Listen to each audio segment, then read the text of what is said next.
Jeff from Burnt Studio here. Hope you're doing well. I'm trying to squeeze everything in the frame here because some of you will have seen that on Instagram and on my blog. I've been posting pictures of the board that I've been making from the 3rd edition Warhammer book, and some of you have asked to see some of it close up. So what I have got for you today is probably the kind of centerpiece of the board. This is La Maison Taal, of course, from the Lichmaster campaign, Revenge of the Lichmaster, which was in the Citadel Journal, along with some card templates, which we'll see a bit later. Now, this is very clearly shown on that table. It takes up almost the entirety of a 2 foot by 2 foot square module. So it's quite a big piece. It's quite a lot bigger than the card model in the journal. And originally I wasn't going to make this.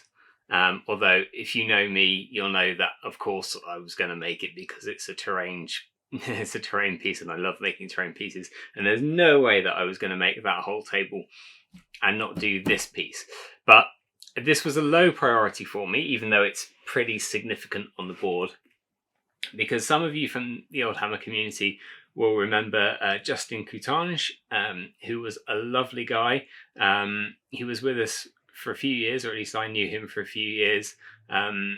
Excellent sculptor, excellent painter, just really lovely guy, which is what matters really, isn't it? And unfortunately, he passed away from cancer a few years back. And his last sort of big project was to try and do this table. And I already sort of had it in the back of my head that I was going to, but I A, didn't have the space for it, and B, was going to sort of hold off and just appreciate his efforts on the table. And he didn't get that far with it. He got the 8x4 baseboard done but not finished, but he did finish his Maison Taal. So so I spoke to his wife, and there was a possibility of using his Maison Taal on the table for the game that we were going to play as a sort of celebration of him and his efforts. And as far as I know, that's still a possibility, but we were talking about how to get it here and back again without it breaking, because obviously it has great sentimental value, and that all went quite quiet. So I thought, well, if I've got a bit of space, I'll just build one, and then if it happens, we'll use it, and if it doesn't, that's fine. We'll use this one. So this started off as a foam core structure, and I've used a double layer of foam core over most of the walls to make it chunky and thick and look like a sturdy piece. And it's largely based on, these have been cut around a little bit, but it's largely based on the cardboard bits that I made up from the Citadel Journal. But you can see, if I put that side by side, you can see that the size difference is fairly significant. This model is a lot bigger than the card model. Now, to be fair, the card model is they're having to deal with fitting it onto 2 A4 pages of a there we go, fit that in there. 2 A4 pages of the inside of the journal cover, so that people can print it out and use it. So it's not a true scale, and trying to get the size of things from photographs is kind of difficult. But I put this together on this is a bit smaller than 2 foot square, because I think there's a bit of overlap on the sides and the base. But I sort of made this to the size that I thought it was based on the size of the modules, this baseboard here, and then put this on it and tried to work out, looking at it from various angles alongside the photographs, where it needed to be upscaled. And there are some useful things there. For example, in one of the photos, there's some Black Orcs approaching the tower here, and they're we know they're on 25mm bases, and so I think there's maybe 2 and a little bit. It's not quite 3, so maybe about 60mm. So that's kind of what I've gone for this space here. We've seen that there's a big dragon ogre coming through here, so I kind of used him as a bit of a scale guide as well, because I have one of those. I should have got it off the shelf, and never mind, next time. But obviously the photos are quite limited. I was a bit surprised actually, because in my head they're a fairly significant part of this book. But when I was, there we go, when I was re-looking through this book to place them, they're all within the space of, there. I think there's a couple more. And that's it. They're in within the space of 4 or 5 pages of the book. So they're not a significant part of the book, but they made quite a big impression on me. So I printed out the ones that that I could get, or as bigger copies as I could get. So I scanned them in at high resolution, printed them out as good as I could get them, and have been using those as the basis. Now obviously the colours aren't quite on, but then the colours are not quite on the photograph either, because the moment you photograph something, the colours will be different depending on the lighting that you use, etc, etc. So I'm trying to get it to look right without necessarily worrying too much. Like for example, the dry brushing on here, the grey, I think here is a bit too dark. I started from black and worked up from there. I think I should have started from a mid grey and made this a bit lighter. I think these walls are a bit whiter in actuality, or were, but I quite like them as a more kind of creamy render. And I think it will look all right once it's lit and in the photographs. But they don't show all of the building, and this section of the building here is not in the rule book. This section of the building, you can see the front. What I mean to say is this section of the building is not in the Citadel Journal. The journal consists of the gatehouse, this tower, and this back building. And this back building forms the back wall of La Maison Taal. Whereas I was pretty sure from the photographs, from looking at the back here, I was pretty sure that this building actually is set back. You can see the wall going behind this corner.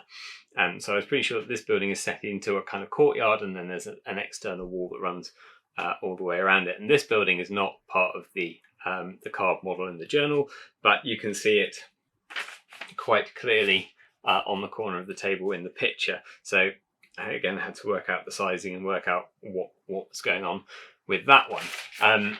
So I then built everything and then painted everything, and then discovered that there are more photos of this board in White Dwarf 96. I had probably seen them previously, but had forgotten that they were there.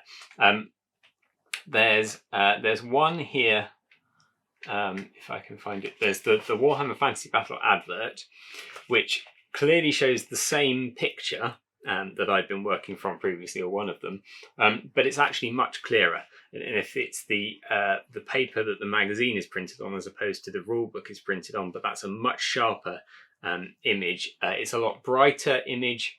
You can see a lot more of it. So, for example, where I had built this section of rubble here next, that's collapsed by the tower. This initially I just dry brushed grey, and I thought it looked really nice, but the picture in the rulebook makes it look like this is very cream. It's kind of the render that's fallen off. So I then dry brushed over that with cream, and I don't dislike it. This photo here on the magazine actually shows it a lot more clearly, and you can see it is mostly grey with just a little bit of cream dotted around. So I may go back in and rework that. But anyway, I've been using that for the sort of weathering keys on it. But there are a couple of other pictures. There is this picture of the corner of that building. So this bit that's so the walls that fell off, by the way, all of these are separate pieces at the moment. because they're much easier to paint and model on as they're separate pieces. I will fix them in place before I do the flocking and the groundwork on here, because there's a lot of lichen and a lot of flock to go on here that I haven't done yet, because I want to do that at the same time as it goes over the rest of the board so that everything looks cohesive. But this is an angle pretty much square on from this side, so you can see this edge. And you can't see a lot, but you can see that it's got a floor across it, which is good. I had already decided that I was going to put a floor in, so I had done that. But this and the pictures of this table popping up at Games Day, there's a very small couple of photos here of this board and this La Maison Taal model at Games Day 87. So obviously it was somebody related to Games Workshop. The only clue we have to who owned this board is that in the rulebook it's listed as terrain by the Duke, but I've not been able to get to the bottom of whose that was. I did think at some point that because it had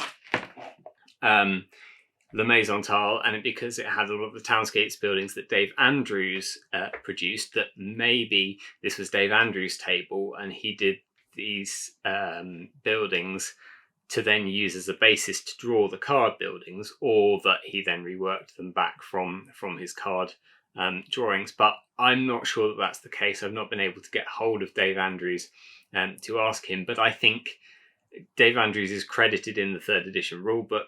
I think if it was his table, it would have been listed as that rather than the Duke. So I really haven't been able to. No one that I've spoken to who was working at Games Workshop at the time knows who the Duke was. One person contacted me and said that they'd seen this table around that time in Bristol or possibly Bath, possibly as something to do with the Lincoln Barn Wargame Society, and that is kind of my local group. So I know some people from that group, and I've asked if anyone was around in the 80s, whether they remember or know anything, and I've not had feedback. But if I do, if I find out any more about this table, I'll report back on it, because it's kind of a personal quest of mine. But anyway, these photos from Games Day actually show on this, they show this side of the building, and what they show is a wall in this space here. So I've actually taken too much of this building away. I don't mind that, because partly I'm looking for the photos that were in the rulebook, not these ones, so that's fine. And partly I think the access is much better. I've put a gantry in here, I've put a floor in here so that people can get up on that and shoot down into the insides, thinking about how this works as a gaming piece as well as a visual piece. I think that would be handier for people to be able to come up the outside and then use this building as kind of cover to shoot down into the courtyard. So I'm not unhappy that I don't have that back wall, but it's just interesting to see that it's there on this model. The other thing that these photos in White Dwarf really clearly show is that on this side, coming out above these windows where I've done it now, this is not clear in the photos in the rulebook, but it's clear in the White Dwarf 96 photos, that there are scorch marks that have come out of the window and up the tiled roof. So this has obviously been burnt. Now, previously I hadn't done any burning damage on the model, because I figure most of this damage is walls being knocked apart by stone throwers. In the original scenario, there are Screaming Skull catapults, which is probably what's done it. So there could be some magical fire, I guess, but I'm thinking that it's mostly just smacking the walls apart, really, rather than stuff burning. But this very clearly showed that there were scorch marks. I wanted to have a gantry, a gallery rather, in place in here, so I didn't want to burn that too much. And the rest of the building is stone and slate, which isn't gonna burn. So what's burning? So my solution to that is that I stuck some bits of fabric on the inside of the windows here and kind of burnt them. Actually did burn them before sticking them in place, but then have weathered them a bit further. And I'm going to draw little coloured tapestries on those. And then I've made this hanging candelabra thing. So the idea is that whatever's hit this roof has dislodged the candelabra or the chandelier thing. That's hit the deck, and then the tapestries have caught on fire, have flamed up, and that's gone up over the slate roof, and has scorched a little bit the timbers that are in the roof. But those are big, heavy, probably oak timbers. It takes an awful lot to actually ignite that. So I speak as somebody who has watched a chimney fire in a very old house and been on duty going up into the attic every half hour to feel the beams, just to check that there's no residual heat left in them. They can smoulder for a long time, and they can catch, but it takes an awful lot to catch a big oak beam. So my thinking is that and the gantry haven't been too badly affected. It's just been that the fabric has gone up, and that's what's caused the scorch marks. That gave me a nice little modelling opportunity to make the little chandelier. And the candles that are sections of brass rod worked over with this stuff. Got it here somewhere. This Vallejo plastic putty, which is like Vallejo's version of liquid green stuff, but I like it a lot more than liquid green stuff. It says it's pure acrylic 100% acrylic resin, but then on the back it says that it's water-based marble dust. So this is like a gesso, a very fine gesso. It's marble dust in an acrylic medium. And you just kind of paint it on and you can smooth it out. But I just blobbed that on and let it run a little bit to make it look like melty wax. My floors and my joists and things are balsa wood. My doors and things are coffee stirrers. I haven't gone crazy over the top with detail on the doors. I put little hinges and brackets and these door knockers on them, but I've largely kind of left them looking fairly intact because none of the damage really goes that near the doors. And there's always this difficult tension between making something look ruined and then its current purpose. So this isn't an uninhabited ruin in the context of the game that I'm going to have. This is a building that has been broken into by the undead hordes, but then set up as a base for them to operate from. So it should still be fairly fortified. They haven't repaired the breaches on the walls, but they also haven't finished demolishing from beyond the point that they took it, and they still want it to be useful as a defensive base. And my idea is also that this is probably the game that I'm going to play on. It is probably set a few months, maybe 4 to 6 months, something like that, after the fall of La Maison Taal. So the debris hasn't been cleared away very much. Why would skeletons clear debris away? I don't know. But it has weathered a little bit since, so there's rain marks and things on the wall. It's not fresh debris, but it's got a bit of life lived on it afterwards. It's not pristine.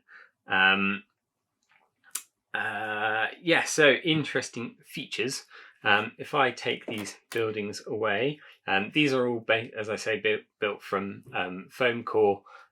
The corners here, I think the ones on in the rulebook one, I think they look like card tiles that have been stuck on and then textured and painted. I went for foam ones just to give them a little bit more texture and relief. Again, there's a tension for me between wanting to do it as it is in the book, so that it looks as it is in the book, but also wanting to do it using a bit more, perhaps some modern materials, perhaps some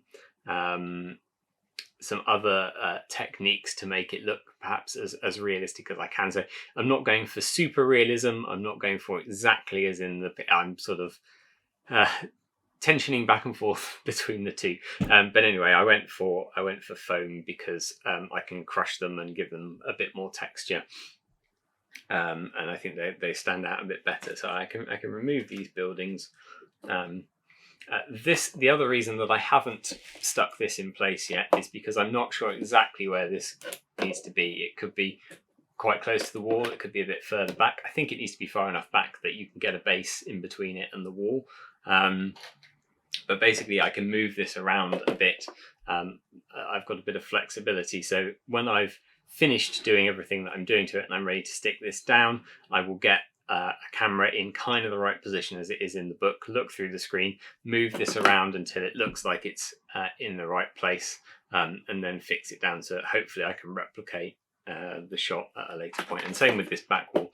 I think, again, looking at the pictures in White Dwarf 96, I think this is actually a lot more representative of what's going on here. I've kept this back corner entirely removed and entirely separate from this building, partly so that I can move it around, get it as close or as far away to the building as I need to, but partly because it looked to me in the photos like this wall dived down to the baseboard. I think looking at the photos in White Dwarf 96, this is actually a lot more like what happens. This back wall is not two separate pieces. It's one piece with a lot more wall in between. But again, I'm not too worried about that. If I take those off, you'll be able to see some of my flooring that I've done here. So I'm quite pleased with this. You can't see the floors in any of the photos. You can't see what's going on the floor. There's a bit where it kind of looks like you can, but I think it's actually a model sat inside of the building rather than the building itself. But what I've done here is I got a bit of black card and I slathered it with diluted polyfiller, which is like my favourite modelling material. And then I dry brushed it up through varying sort of terracottas to a kind of light grey. And then I used just a pair of scissors to cut those into strips and then into rough rectangles.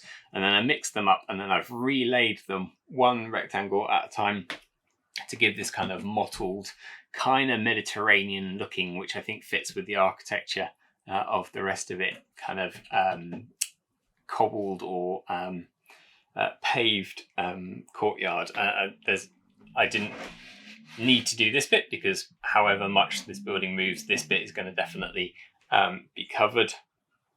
And I've got some piles of rubble on the inside here and also some sandy patches. This I'm going to treat with whatever I do to the outside, grass it up a little bit so it's obviously got a little bit overgrown. There's some stuff going on inside. It's a mixture of what was there originally and then how the courtyard's been smashed as stuff has landed in there. And there's bits of this tile and there's bits of the roof tiles as well. So when I was painting up these roofs, I did some separate ones and I've put dotted those in amongst the rubble, and I've put some timbers in amongst the rubble as well, just to give an indication that this is the structure that's fallen down. There isn't enough rubble to indicate what should be there given the size of the buildings that have been ruined, but then there's another tension between having something so that it looks right, it doesn't look like the rubble's just disappeared, but also I need to be able to put troops inside here and move them around, so there can't be too much rubble, otherwise I'll never get anything to stand up. And this corner here, where the other side building is, I decided to go with a more of a tiled, black and white tiled look. And so what I did then was take some mount board, which is black on one side and white on the other side, and I put a couple of layers of a polyester yacht varnish on each side of that, and then marked it and cut it into 5mm squares. And yes, I know I'm a psycho, and then individually tiled this space back with those 5mm tiles. And of course there's a bit of variation in them. My cutting wasn't always straight, wasn't always dead on, and I think that gives a really nice look to it, as opposed to maybe just printing out something that's black and white, where everything's very regular. It doesn't have that sort of handmade look, perhaps with slightly rough cast tiles. handmade tiles, and then put some of those tiles in amongst the debris as well to represent where that wall's been blown away by whatever has blown it away, and then covered it with another coat of polyurethane varnish to make it nice and hard and shiny and resist whatever models are placed on top of it. So I was quite happy with that. The really iconic thing on the building is, of course, the Skaven graffiti on the card building. And I wanted to put that in place as well on here. The We Shall Inherit, quite classic. Quite classic graffiti. It has an icon of graffiti to it. Yeah, I wanted to have that represented, but it doesn't appear visible in the model from the front, so I put all of that around this back corner here. So we've got the We Shall Inherit and some of the symbols on this side, and then on this side I decided to go for another iconic Skaven motto, "Your doom cometh, man things." Seemed appropriate to bring that in. So my idea being that because the Skaven didn't manage to take the Maison Taal as part of the original scenario, this is my rewrite, by the way. You can find it on my blog if you're interested. My rewrite of what happened at the Battle of the Maison Taal to set up for my undead army, which are based on Heinrich Kemmler holding the Maison Taal at the end of that battle, and that's what the game is based around. But because the Skaven were not able to defeat Kemmler, were not able to take their part in the battle, this idea that they kind of leave their mark, like, we're still watching you. We've come up in the night every now and again and leave these intimidating mottos around the outside. That's why they're not inside the walls. The roofs here, the tiling on here is laser cut to save time. There's no reason why you couldn't cut them manually, but they're the same as the roofs on the other Townscape's buildings that I've been doing for it. Basically what I did was get the images of the Townscape roofs, create vector files from the outside of those, and then laser cut them in thin ivory card, so that I had strips that I could then layer up on there to save hand cutting each one individually, and to keep the look of the Townscapes. So hopefully they should be kind of identifiable as based on those. So I've just been grubbying this up. So I've been attacking it with some quick shade and some stains and some washes and things. I'm going to carry on doing a bit more of that. This woodwork needs to be a bit more battered, a bit more worn, and then I'll fix it together, and then I shall put the greenery on it. And I want to put a few more details in here, like I want there to be a couple of rats running around it. I want to do a little bookshelf for the guards in the tower to be doing some reading, or perhaps that's where the scribes of the monastery were sat working when it was a functioning monastery. And then I need to paint the outside and put the lichen. I bought. Let me show you. I bought a big bag of lichen. I'm not a big fan of lichen on the table. I don't think it ever looks like scale foliage, so I didn't really have any. But there's so much of it on this table that I just didn't have any option really. So yeah, I bought some lichen, and I may remove it after I've done it, or I might just leave it in place because it will look effectively. But yeah, I've been trying to gauge the colour of it from the pictures, from the photos, and get the closest approximation that I could get. And there's a lot of greenery that I want to bring in here as well. I think that there's vines and things growing up here, which again shows that there's been some time passed since this has been a ruin. This hasn't recently happened. There's a bit on the roof here.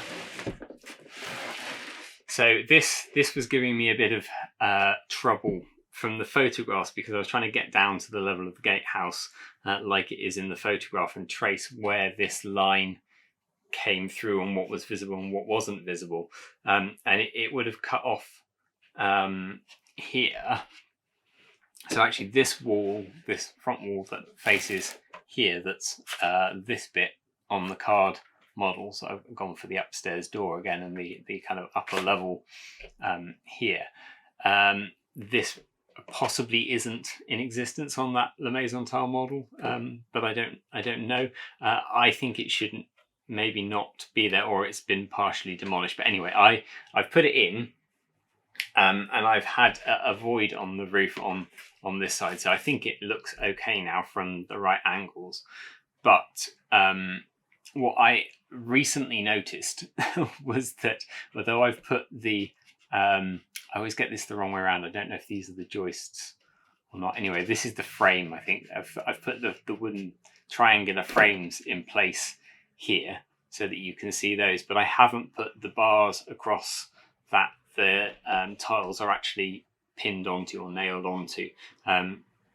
So I do want to go back and put those in, so I'll probably just use matchsticks for those and put them across and stain them in so it looks a bit more like it is actually a roof rather than a model building.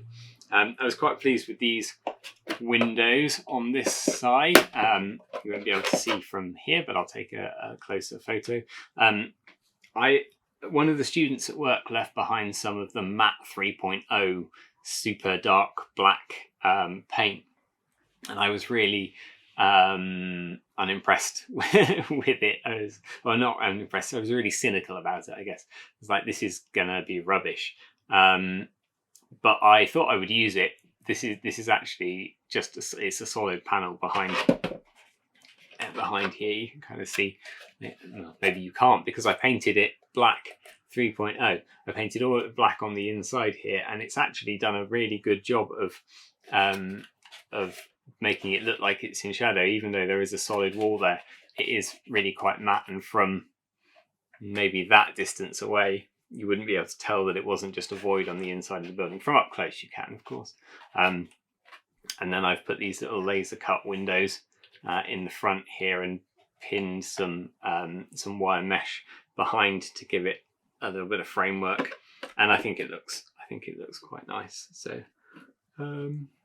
yes, quite happy with how that has come out. But as always with weathering, you can never really overdo it. The more weathering you can put on here, the better. And I intend to put a lot more on, so I'm going to crack on with that. Have a look on my blog, finnmccalls.blogspot.com, and I will post down below for developments. That's where I'll be putting like a step-by-step, blow-by-blow account. So if you want to see a bit more about how it was made, and see photos of it in various stages, that's where I'll put those. But yeah, I want to do a video of the whole baseboard when that's in place. Talk about some various features of it. Yeah, so you'll be hearing more from me about this board in the near future. So I hope that's interesting. Hope you've enjoyed that. I know it's not quite a blow by blow how I made it, but as I say, that's on my blog. You can check that out. Take care, and I shall see you next week.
In fact, one of my favourite uses of this this black 3.0 is on the tower door little peephole window. I just cut a piece of black mount board, and not black mount board actually, black very thin black card, same as I'd made the hinges out of, and stuck that on, and then painted a few bars of the black 3.0, and it really does look like you can look inside. It looks like darkness inside rather than painted on strips. So that's kind of cool.